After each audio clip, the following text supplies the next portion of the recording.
One bright morning, a blind bunny was happily hopping down the bunny trail when, plop, he tripped over something large and fell flat on his twitchy little nose. "Oh, I'm so sorry," said the bunny. "I didn't mean to trip over you, but I'm blind and can't see where I'm going." "That's quite all right," replied the snake. "Honestly, it was my fault too. I'm blind as well and didn't see you coming. By the way, what kind of animal are you?" The bunny sighed. "I really don't know. Since I've been blind all my life, I've never actually seen myself. Maybe you could feel me and tell me what I am?" The snake slithered closer and carefully ran his body over the bunny from ears to tail. "Well," he said, "you're soft and fluffy, with long silky ears, a little twitchy nose, and a tiny puffball tail. I'd say you must be a bunny rabbit." The bunny beamed. "Wow, thank you so much. I finally know what I am." The snake then hesitated. "You know, I don't really know what I am either." "Well, I'd be happy to return the favor," the bunny said cheerfully. He reached out and gently ran his paws over the snake, feeling from head to tail. After a long moment, he sat back and nodded. "Well," asked the snake eagerly, "what kind of animal am I?" The bunny cleared his throat. You're cold, you're smooth, you have no fur, no legs, and no balls." The bunny paused before delivering the final verdict. "You must be a politician." A traveling salesman was having a rough day. His car had broken down in the middle of nowhere, and with no other option, he trudged up to the nearest farmhouse and knocked on the door. An old farmer answered, eyeing him suspiciously. "Sir, my car's broken down. Any chance I could spend the night?" the salesman asked. The farmer scratched his chin, then nodded. "I suppose, but you'll have to share a room with my daughter." Just then, the farmer's stunning 20-something daughter peeked out from behind him and winked. The salesman grinned. "Oh, I don't mind that at all." The farmer's expression hardened. "Just so we're clear, no funny business. If you touch her, I'll kill you." The salesman gulped and nodded quickly. "Oh, absolutely, sir. No problem at all." To make sure of it, the farmer built a wall of eggs between the two beds in the daughter's room. If anyone tried to cross, they'd have to break the eggs.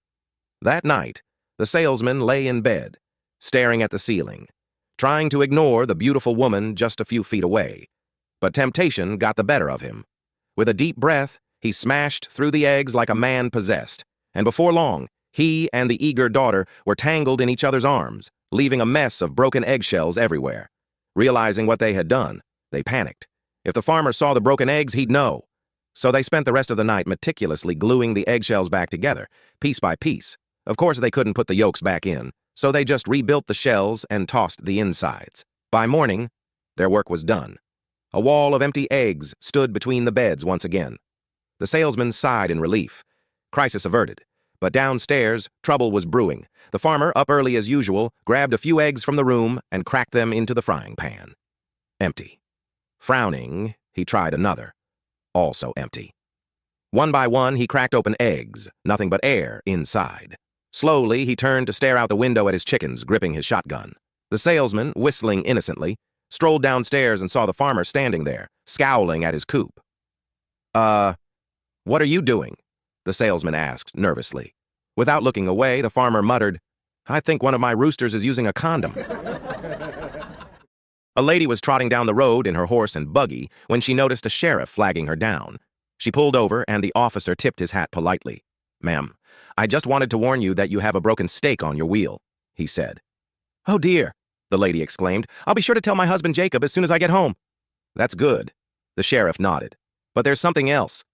I don't like the way that one rein loops across the horse's back and around one of his, sensitive areas. That seems like a pretty cruel setup. You should have your husband fix that right away." The woman's eyes widened. "Oh my? I had no idea. I'll make sure he takes care of it." Later that evening, she told her husband about the encounter. "So what exactly did the sheriff say?" Jacob asked as he wiped his hands on his overalls. "He said a stake is broken," she replied. Jacob nodded. "Ah, that's no problem. I can fix that in a heartbeat." "What else did he say?" The wife hesitated, frowning slightly. "I'm not sure, Jacob, but I think he said something about the emergency brakes." Jack strode confidently into John's stable, looking to buy a horse. As he browsed the fine selection, John, the stable owner, approached him with a knowing smile. "I've got just the horse for you," John said. But there's something you should know. He was trained by a rather unusual fellow. Jack raised an eyebrow. Unusual how? John chuckled. Well, he doesn't respond to the usual commands. If you want him to go, you have to say thank God. And if you want him to stop, you yell, "Hey, hey!" Jack thought for a moment, then shrugged. Sounds simple enough. Mind if I take him for a test run? John nodded, and moments later, Jack was in the saddle, eager to see what the horse could do. "Thank God," he called out. The horse took off like a rocket, galloping down the dirt road at an exhilarating speed. The wind rushed past Jack's face as he laughed with delight. This horse is incredible, he thought. But his joy quickly turned to terror. Up ahead, the road suddenly ended. A sheer cliff edge loomed just ahead. Jack's heart pounded as he realized he was racing straight toward a deadly drop. "Stop! Whoa! Halt!" he screamed, tugging at the reins. But the horse didn't slow down one bit. Then, in a flash of memory, he remembered John's warning. "Hey, hey!" he bellowed at the top of his lungs. The horse dug its hooves into the dirt, skidding to a halt, so close to the edge that loose pebbles tumbled over the side, disappearing into the abyss below. Jack sat frozen, his breath coming in ragged gasps as he looked down at the terrifying drop. After a long, stunned silence, he let out a shaky laugh, wiped the sweat from his brow, and looked up to the sky. Oh, thank God. A woman waddles into the doctor's office, clearly in distress. "Doctor, you've got to help me," she groans. "I was just by an elephant." The doctor, taken aback, gestures for her to drop her trousers. As the woman bends over, the doctor's eyes widen. Her backside is an absolute disaster. "This doesn't make sense," the doctor mutters, scratching his head. "An elephant's, isn't nearly wide enough to cause this kind of damage." The woman's lip quivers as she whispers, "You don't understand. It f***ed me first." A magician was performing on a cruise ship, dazzling the audience with his sleight-of-hand tricks. He was quite skilled, but there was one problem. He shared the ship with the captain's parrot. This parrot had a bad habit of ruining his act.